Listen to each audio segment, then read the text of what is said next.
Hi hello छोड़ो, हरे कृष्णा बोलो। ये देवरानी और ये जेठानी। हमारी वीडियो आपको पसंद आए तो लाइक, सब्सक्राइब एंड शेयर। ये देखिए आलू और साबूदाना की टिक्की, जो कि खाने में बहुत ही स्वादिष्ट भी होती है और बहुत ही फ़ायदेमंद भी होती है। और ये है साबूदाना की खीर। आप अगर उपवास में खाते हैं तो इसे बना के खा सकते हैं, वरना नॉर्मली भी आप बिना उपवास के भी इसको बना के खाएंगे, बहुत ही हेल्दी भी रहता है और बच्चों की टिफ़िन में भी बना के दे सकते हैं। तो चलिए सबसे पहले हम कढ़ाई को गर्म कर लेंगे और कढ़ाई गर्म करने के बाद हम इसमें सिंगदाना को अच्छी तरीके से भून लेंगे। ऑयल नहीं लेना है। और यहाँ देखिए हमने साबूदाना को भिंगा के रख दिया है, और जिससे खीर बनाना है ना उसके लिए भी और टिक्की के लिए भी, दोनों के लिए भिंगा के रख दिए हैं। तो चलिए सिंगदाना हमारा भुन चुका है अच्छी तरीके से। ये देखिए क्रश करने पे इसका छिलका है ना बहुत ही आसानी से उतर जा रहा है। तो हमारा सिंगदाना भुन चुका हुआ है। तो अब हम इसको निकाल लेंगे, ठंडा करेंगे, और ठंडा करने के बाद हम इसके छिलके निकाल लेंगे। तो ये देखिए साइड में हमने दूध गर्म करने के लिए रख दिया है खीर बनाने के लिए। तो दूध भी बहुत अच्छे तरीके से खौल रहा है। तो थोड़ा 2-3 उबाल आ जाए उसके बाद हम इसमें साबूदाना जो भिंगा के रखे थे उसको अच्छे तरीके से हम छान लेंगे, और छानने के बाद हम इसमें ऐड कर देंगे दूध के अंदर। तो ये देखिए जैसे नॉर्मल खीर बनता है ना वैसे ही बनाना है, बस थोड़ा सा हम बना रहे हैं।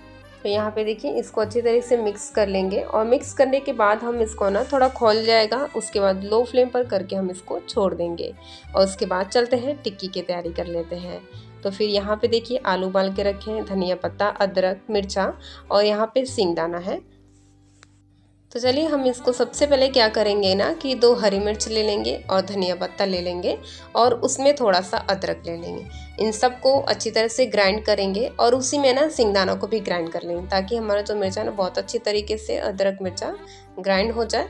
तो इन सबको अच्छे से हम ग्राइंड कर लिए हैं, और उसके बाद हम इसमें साबूदाना जो भिंगा के रखते हैं उसको भी थोड़ा सा क्रश कर लेंगे। बहुत ज़्यादा हम पेस्ट नहीं करेंगे, थोड़ा सा क्रश कर लेंगे, ताकि जो बाइंडिंग है ना बहुत अच्छी तरीके से आए। तो ये देखिए सब कुछ हमने एक जगह इकट्ठा कर लिया है, और थोड़ा धनिया पत्ता हमने यहाँ पे कट करके भी डाला है। और यहाँ पे हम डाल रहे हैं सफ़ेद और काला तिल, और साथ ही साथ हम इसमें सौंफ जरूर ऐड करेंगे। आप चाहें तो तिल और सौंफ स्किप कर सकते हैं, पर इन दोनों के साथ है ना स्वाद बहुत अच्छा आता है। सौंफ तो ज़रूर ही आप डालिएगा, और तिल भी। आप इसको जब फ्राई करने के टाइम भी डाल सकते हैं, पर वो जल जाता है तो थोड़ा बहुत अच्छा टेस्ट नहीं आता है। तो हमने इसमें इसी में ऐड कर दिया है, और इन सबको मिला लिए हैं। तो चलिए अपनी खीर को भी थोड़ा देख लेते हैं। हमारा खीर जो है ना यहाँ पे 90% तक इसका साबूदाना पक चुका है, 10% बाकी है। तो अब हम इसमें चीनी ऐड कर देंगे। चीनी आप अपने स्वाद अनुसार इसमें ऐड कर सकते हैं, और चीनी को मिलाने के बाद हम इसको पकने के लिए 10 मिनट तक छोड़ देंगे लो फ्लेम पे। तो ये देखिए ये दूध कितना कम हो चुका है पकने के बाद, एकदम लो फ्लेम पे। तो अब हमारा खीर पूरा 100% बन चुका है। तो अब हम इसमें थोड़ा सा ड्राई फ्रूट ऐड कर देंगे। आप इसमें बादाम भी ऐड कर सकते हैं। तो चलिए अब ड्राई फ्रूट के बाद हम इसमें थोड़ा सा इलायची पाउडर ऐड कर रहे हैं। तो इलायची पाउडर डालने से ना बहुत अच्छा फ्लेवर ही चेंज हो जाता है, बहुत अच्छी खुशबू भी आती है, स्वाद भी अच्छा लगता है।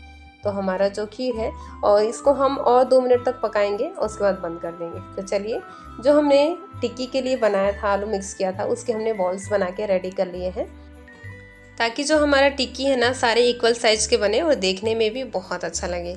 तो चलिए हम इन सारे बॉल्स को प्रेस करके टिक्की बना लेंगे। तो देखिए सारे टिक्की हमारे रेडी हो गए हैं, और यहाँ पे बगल में हमने तावा गर्म करने के लिए रख दिया था, और थोड़ा सा ऑयल डाल लेंगे। उसके बाद हम सारे टिक्की को इस पर स्प्रेड कर लेंगे। तो और देखिए तेल को भी हम इधर उधर थोड़ा सा मिक्स करते रहेंगे, ताकि किनारे क्या है ना थोड़ा तेल कम पहुँचता है, बीच में ज़्यादा हो जाता है। तो इसी तरीके से तवा को हम थोड़ा सा टर्न करते रहेंगे, और उसके बाद देखिए 10 मिनट के बाद हमने इसको टर्न कर दिया है। और बहुत हाई फ्लेम पे भी हम नहीं पकाएंगे, और बहुत लो फ्लेम पे भी नहीं पकाएंगे, हम इसको मीडियम फ्लेम पे पकाएंगे, और इसको उलट पुलट करके दोनों तरफ से बहुत ही अच्छे तरीके से करारा कर लेंगे। तो चलिए हमारा टिक्की है ना अब रेडी हो चुका है, दोनों तरफ से सिक चुका है। तो अब हम इसको सर्व कर लेते हैं। आप बिना उपवास के भी इसको नॉर्मली बना के खा सकते हैं, छोटी मोटी भूख में, बहुत ही इजी तरीके से बन जाता है। तो आप सभी को हमारी रेसिपी कैसी लगती है कमेंट करके ज़रूर बताइएगा। प्यारे प्यारे कमेंट करने वालों को मेरी तरफ से आप सभी को धन्यवाद।